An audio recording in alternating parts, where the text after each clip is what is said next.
Found an object. This is an actual photograph. This is not a vector. So what I want to do to make a vector out of a photograph?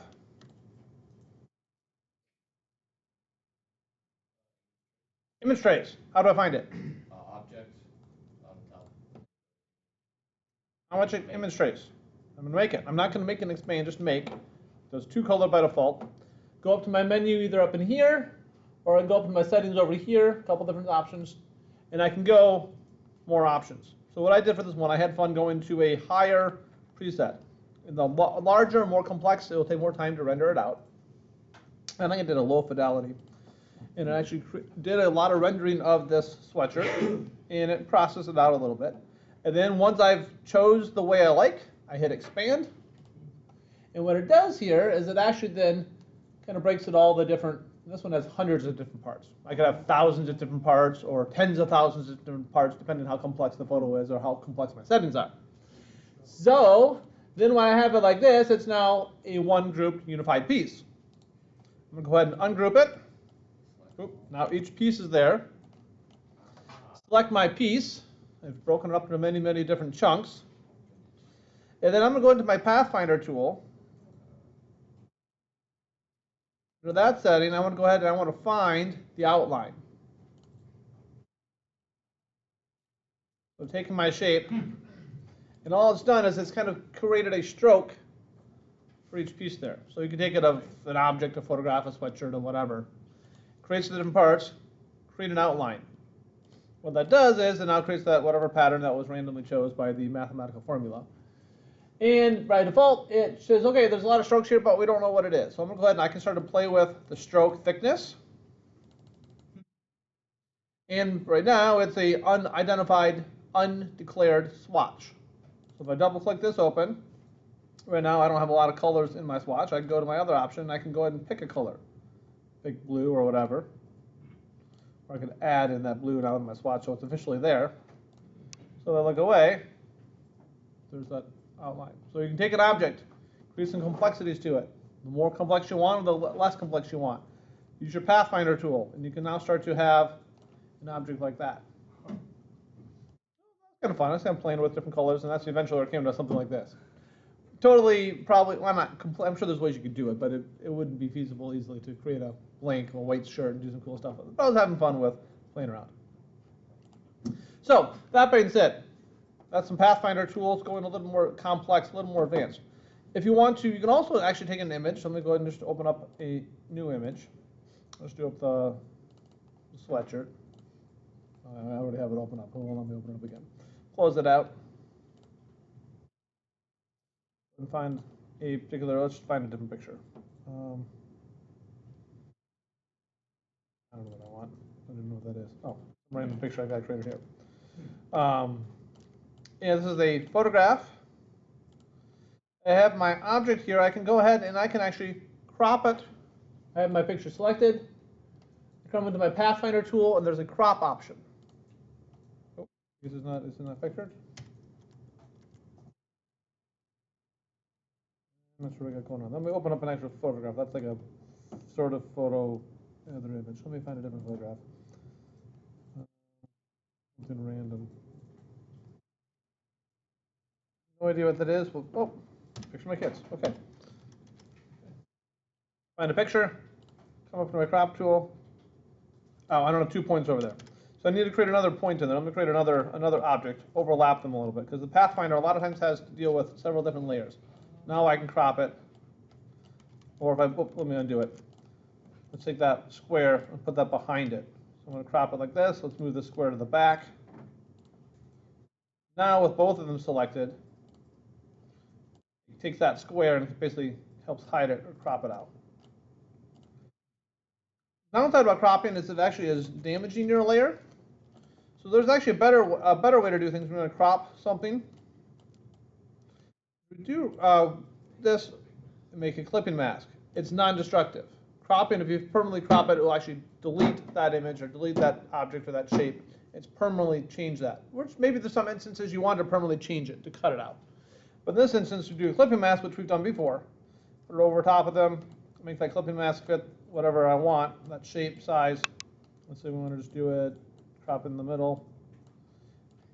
Select them both. The top layer is what's going to be cut out. Clipping mask. Now this picture is cropped. That's a better way to do a crop. So the crop tools in the Pathfinder are a way I would typically do it, because it is destructive. It can sometimes add a little bit of noise or particles to your piece. But a clipping mask is the same thing as a crop. We can just right-click and release the clipping mask, or go to your side in your quick actions and release the clipping mask to go back to the original. It's not damaging, not deleting anything officially, which is kind of a big deal. So if I have a shape, I'm going to go ahead and bring in a couple different shapes. Create a new piece. And let's say we have let's go to my symbols and bring in a certain symbol.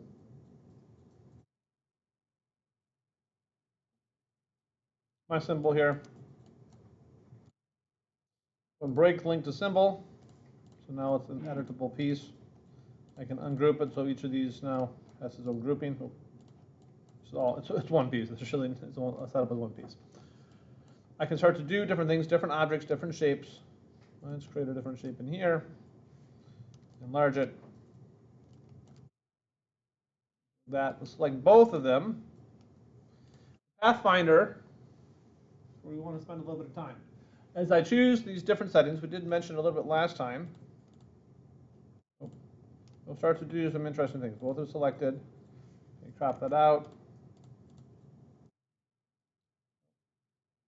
This is too complex, it won't let me do it. That's exciting. Start to cut out, crop it out differently. Find my outlines, crops it out. We did that with shapes. If I have something simpler, let's just do like a square. Let's fill it with, I don't know, blue. And then take, say, a star or something. Make that, say, white. Using these tools, select both of them. They're both selected. The square box and the star are independent. Now with my Pathfinder tool, this one right here, minus front, it's actually now combined them, so it's now one piece. It's modified my piece. So it's one piece. It's not two separate pieces. It's not grouped. It has damaged that layer officially. It has made changes to it. My two pieces separate, move it back up again. I can use this other one to unite them. It combines them together. So if I wanted to make this look like it's let's put the star over top of here, like it's got this interesting star shape at the top. I can both go the unite, and now it's created one piece. The star, like it's part of a building. If I give it a fill, you can see it better. It looks like one piece. So we can use the knife tool, the scissors tool, the eraser tool. Those are fine to modify one piece. But the interaction between two different pieces can do some interesting things with the Pathfinder. This one's excluded, so now if I fill this color, that does some interesting fun things. And I know that's one David did with the positive negative space, create the kind of different values. Now one piece is not grouped or ungrouped. Well, it's technically grouped.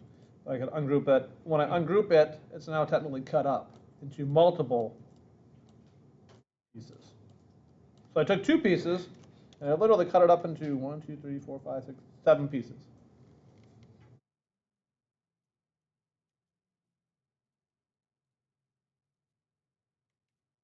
So using your different layers, your different shapes, overlapping them, putting them together, selecting them, using your Pathfinder tools, interesting things, merging them, trimming them together, using different shapes, whether that's a circle, a star, a symbol, a box, some clip art you found. You vectorize it, make it vectors with image trace. You can do some really interesting things with that interaction. Questions?